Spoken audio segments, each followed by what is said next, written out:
I do believe that, there is a very big possibility he's murdered. Hollywood looks behind the myth of the world's greatest martial arts star. The inside story is next. Long before Van Damme or Seagal threw a punch at a camera, there was Bruce Lee. He made the martial arts movie mainstream, and for himself, Bruce made a fortune and a legend. Now Hollywood is telling the story of his life while his family asks new questions about his death in today's Inside Story. Bruce Lee was arguably the greatest martial arts artist who ever lived and the first Asian to become an international superstar. He made only 5 films and died suddenly at 32. And like James Dean, his legend has only increased over time. It's no wonder then that Hollywood is bringing his story to life. Filmed on location in Lee's hometown of Hong Kong, Dragon, the Bruce Lee story, journeys from his days as a street-brawling youth through his struggles as an Asian actor in Hollywood, finally to his emergence as a box office megastar. Robert Wagner, who knew Lee, portrays a Hollywood producer in the film. When you saw him on the screen, he jumped right out at you, but when you met him in person, he had a wonderful kindness about him.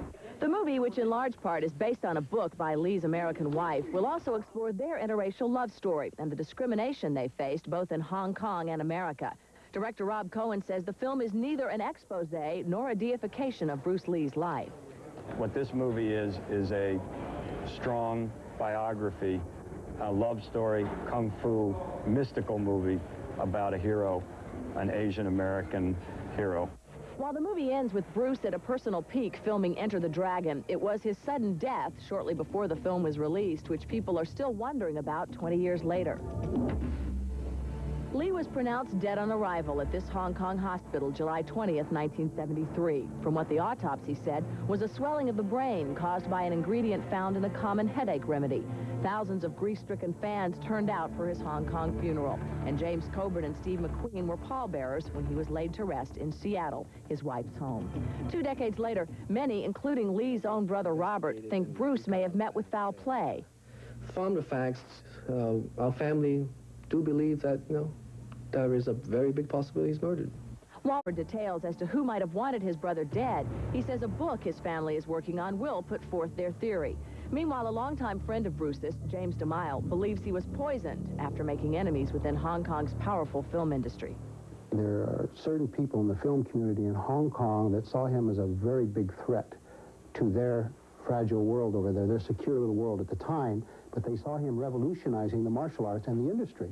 While other theories, ranging from heat stroke to a fatal reaction to cannabis, have been bandied about, his son, actor Brandon Lee, accepts the official findings, but he understands why others may not. I just think that whenever someone who's in the spotlight that much passes away, particularly someone who is that physically fit, who is a paragon of physical fitness, passes away, it's difficult for people to accept. Whatever the circumstances of his death, what remains for the living are the images of a man who danced a violent ballet on film that was perfection. 4 of Bruce Lee's feature films are out on video, and so is the documentary about his life called Bruce Lee, the Legend. Legendary song